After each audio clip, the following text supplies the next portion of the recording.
O caso Rui Pedro. Em 4 de março de 1998, em Lousada, Portugal, Rui Pedro pegou sua bicicleta após o almoço por volta das 2 horas da tarde e apareceu no escritório de sua mãe, que ficava do outro lado da rua onde morava. Ele foi lá perguntar a ela se poderia sair com um amigo, conhecido da família, o caminhoneiro de 21 anos, Afonso Dias. Sua mãe recusou o pedido e disse para ele brincar no campo atrás do escritório, um terreno baldio que era usado como uma pista de corrida para cavalos. Entre as 5 da tarde e 6 da noite, o médico do menino ligou para os pais, dizendo que Rui Pedro não apareceu à consulta das 5 como estava marcado. Ele achou isso estranho, pois Rui nunca havia faltado antes. Os pais do garoto, ao não acharem na vizinhança, entraram em desespero e logo um grupo de busca foi formado. Quando as buscas começaram, um vizinho encontrou a bicicleta de Rui escondida nos arbustos perto da pista de corrida, onde a criança foi vista andando de bicicleta mais cedo. Como Rui Pedro perguntou se poderia sair com seu amigo Afonso, a atenção de todos se voltou para o homem. Perguntado se ele havia visto o menino, Afonso apenas disse que não, de uma maneira calma e muito incomum, segundo o padrinho do garoto. Mais tarde, várias pessoas se lembrariam de terem visto Afonso conversando com Rui na pista de cavalos, de dentro de um carro, um Fiat Uno preto. O carro era do seu irmão. O irmão de Afonso havia lhe emprestado seu carro para que ele pudesse ir ao hospital, que mais tarde foi confirmado que ele nunca apareceu, pois passou o dia inteiro dirigindo pela cidade sem rumo. A polícia então o levou para ser interrogado. Quando o interrogatório terminou, o avô de Rui Pedro o confrontou na delegacia, perguntando desesperadamente onde estava o seu neto, oferecendo tudo o que ele quisesse em troca de uma resposta. Afonso começou a chorar e disse em prantos que ele não sabia de nada, mas se quisessem encontrá-lo, a primeira coisa que deveriam fazer era fechar todas as fronteiras, pois provavelmente ele já estaria muito distante, a caminho de outro país. Imediatamente após essa declaração, o primo de Rui, André, tentou confrontá-lo sobre uma conversa que Afonso teve com ele e Rui.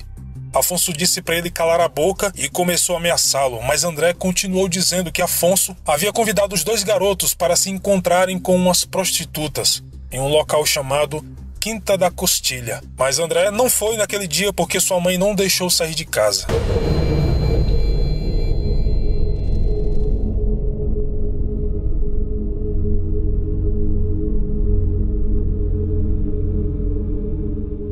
Quando o caso começou a ganhar enorme atenção da mídia, a família começou a receber dezenas de telefonemas em que várias pessoas alegavam terem visto Rui e alguns até ofereceram pistas sobre o paradeiro do garoto. O padrinho de Rui, Manuel, lembra de ter recebido uma ligação específica em que uma criança com a voz muito parecida com a do menino apenas chorava do outro lado da linha e chamava desesperadamente pela mãe. Mas a ligação caiu antes que ele pudesse falar algo. A polícia decidiu então não seguir mais nenhuma pista que viesse através de telefonema, pois poderia ser trote.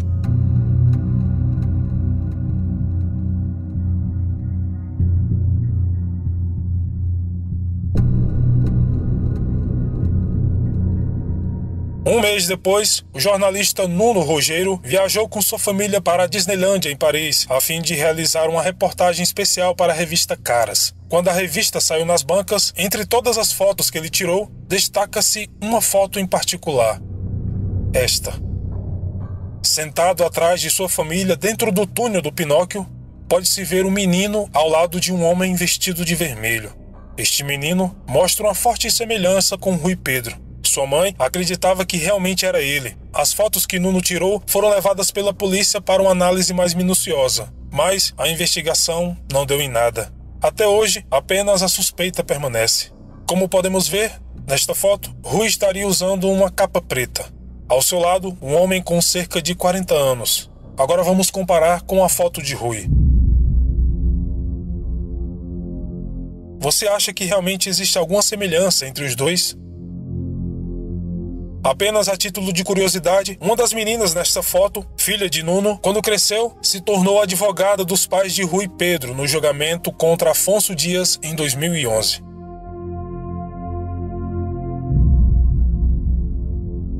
Voltando ao início, em setembro de 1998, a polícia britânica desmontou uma rede internacional de pedofilia chamado The Wonderland Club, que que operava principalmente na internet, em chats privados online, e funcionava como um banco de dados de milhares de fotos e vídeos de crianças abusadas. Foram identificadas mais de 200 pedófilos, que trocaram mais de 750 mil fotos e vídeos de crianças. Neste material diverso, continha foto de mais ou menos 1.200 crianças diferentes, onde apenas 16 delas foram identificadas pelos parentes. Dentre estas fotos, estão várias que seria de Rui Pedro, mas a polícia britânica temia que o menino tivesse sido morto depois que ele foi abusado. Até hoje, essa é a única evidência física do paradeiro de Rui Pedro, e por alguma razão, essa informação não é uma parte muito conhecida da sua história, pois a polícia descartou essas fotos como sendo de outro garoto. Embora na internet tenham vários artigos de outros países falando sobre as tais fotos e os próprios noticiários de Portugal, além de sua própria mãe ter confirmado que era ele, assim como a Interpol e a polícia britânica, eu não faço ideia o porquê da polícia portuguesa ter descartado essa evidência.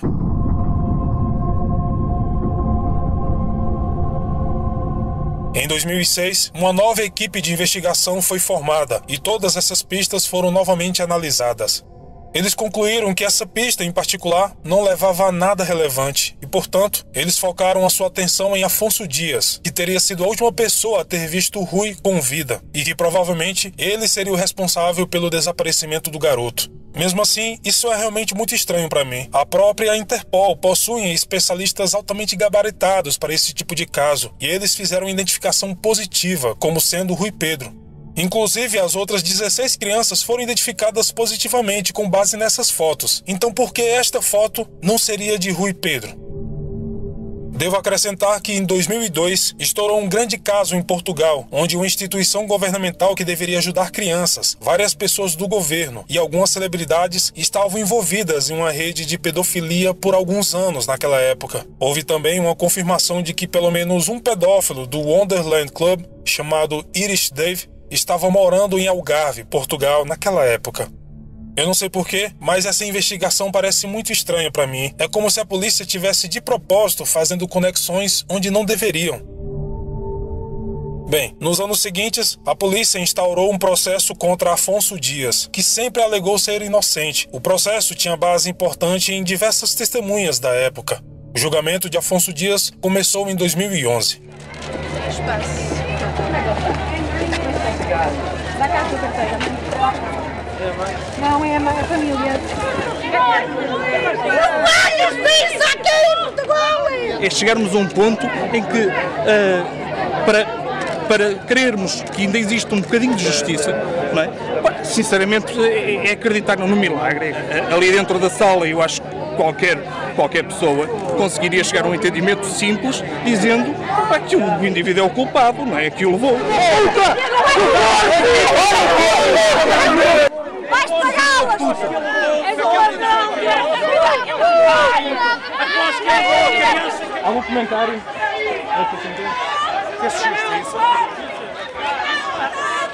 Um dos depoimentos que mais incriminaram Afonso é o da prostituta Alcina Dias. A prostituta que Afonso queria levar Rui Pedro e o seu primo André para terem relação sexual com ela. Com base no depoimento de Alcina e outros relatos da época, a polícia traçou uma linha do tempo para o que teria acontecido naquele fatídico dia, depois que Rui foi andar de bicicleta na pista de corrida para cavalos. Naquela tarde, Rui contrariou sua mãe e às 3 horas ele estaria esperando por Afonso na pista de corrida. O homem chegou em um Fiat Uno. Rui deixou a bicicleta em um arbusto e entrou no carro. Segundo 3 amigos de Rui, eles seguiram rumo à Estrada Nacional 106. Eles teriam ido parar em Lustosa, onde conversaram com Alcina Dias, a quem Afonso pagou 10 euros para fazer sexo com o garoto. Ele disse a ela que Rui Pedro, na verdade, tinha 14 anos.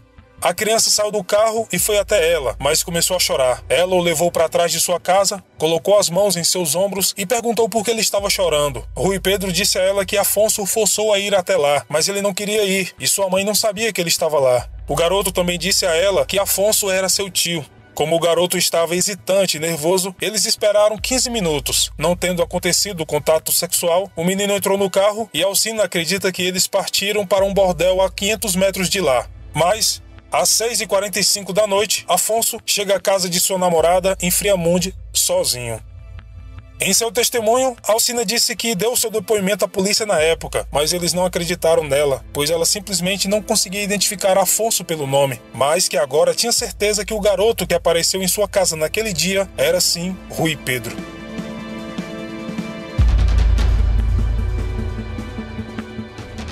Maria de Fátima, outra testemunha que trabalhava no Corpo de Bombeiros, afirma que viu Rui Pedro conversando com um homem dentro de um carro preto por volta das 2 horas da tarde, mas não conseguiu ver quem era o motorista. No mesmo dia, quando todos estavam na delegacia, Afonso disse que era ele quem conversava com Rui Pedro. Aparentemente, Rui saiu de casa depois do almoço, encontrou-se com Afonso, então foi perguntar à mãe se ele poderia sair com Afonso, e depois se encontrou com ele novamente. Maria também revela que, naquele mesmo dia, Afonso a visitou no quartel dos bombeiros após sair da delegacia e pareceu muito preocupado, perguntando se ela sabia quem ele era e se sabia como era o carro dele.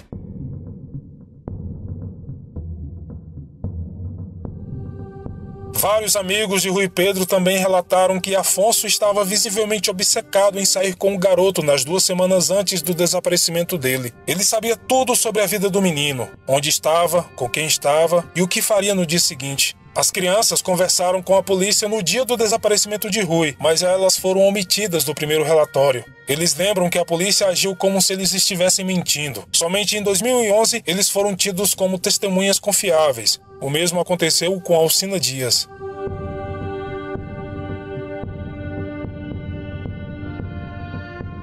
A irmã de Rui Pedro contou a um jornal local que era ultrajante que a família dela tenha aberto as portas de sua casa para Afonso e que ele acabou fazendo isso. Ela diz lembrar que Rui Pedro e Afonso eram bons amigos, porque Afonso era mais velho e, portanto, era uma nova e empolgante fonte de conhecimento para a criança.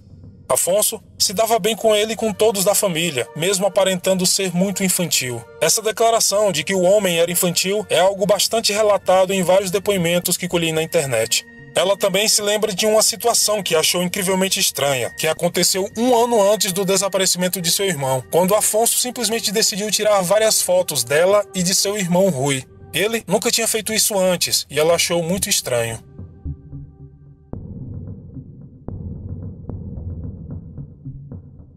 O médico de Rui Pedro, que foi o primeiro a ligar para os pais perguntando sobre o menino, também deu seu testemunho.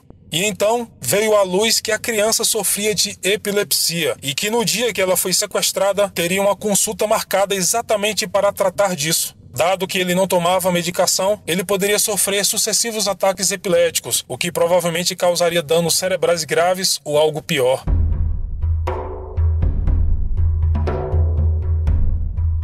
O álibi de Afonso Dias para aquela tarde passa longe de ser algo acreditável. Ele disse que Rui Pedro não entrou no seu carro, mesmo que 3 amigos de Rui o tenham dito. Ele disse que apenas passou pelo bairro e se dirigiu até Poços de Ferreira, uma cidade próxima. Estacionou o carro em frente a uma farmácia e foi visitar um amigo chamado Chaves. Então, ele saiu e foi dar uma volta, olhando as vitrines e outros enfeites, já que gostava muito da cidade.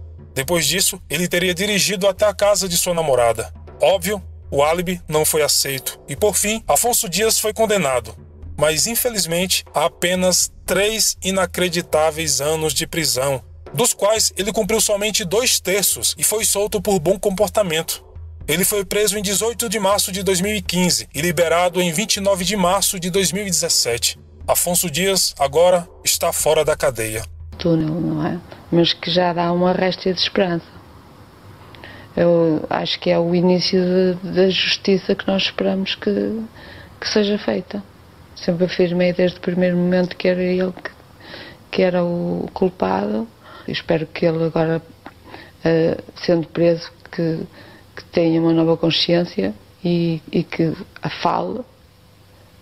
E falando, ele revela o que fez ao Rui Pedro. A justiça no nosso país, as penas são muito leves, não é?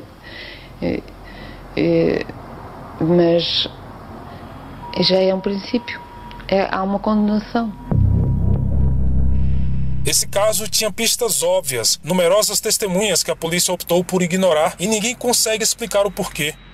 Acredito firmemente que Afonso Dias vendeu Rui Pedro para esta rede de pedofilia, mas o fato dele ter epilepsia também levanta outras hipóteses sobre se ele poderia sobreviver por alguns meses ou não sem o tratamento adequado. O médico do menino disse que, em raras circunstâncias, uma pessoa epilética pode sofrer perda de memória.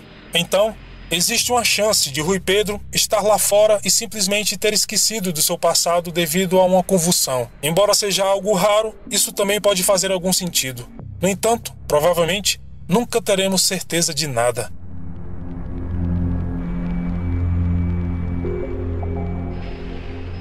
Apesar de jornalistas, pais e o público em geral criticarem as investigações iniciais da polícia sobre o caso, no início deste ano, 2019, Rui Pedro foi declarado oficialmente morto e não é mais considerado como desaparecido.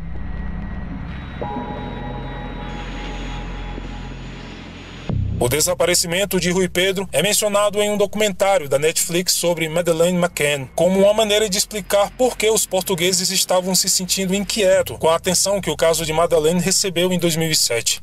O caso de Madeleine ainda é até hoje o caso de criança desaparecida mais famoso do mundo e teve milhões de dólares investidos em uma intensa investigação para encontrá-la. Mas infelizmente não se chegou a nenhuma conclusão. Espero que agora os dois, onde quer que estejam em paz.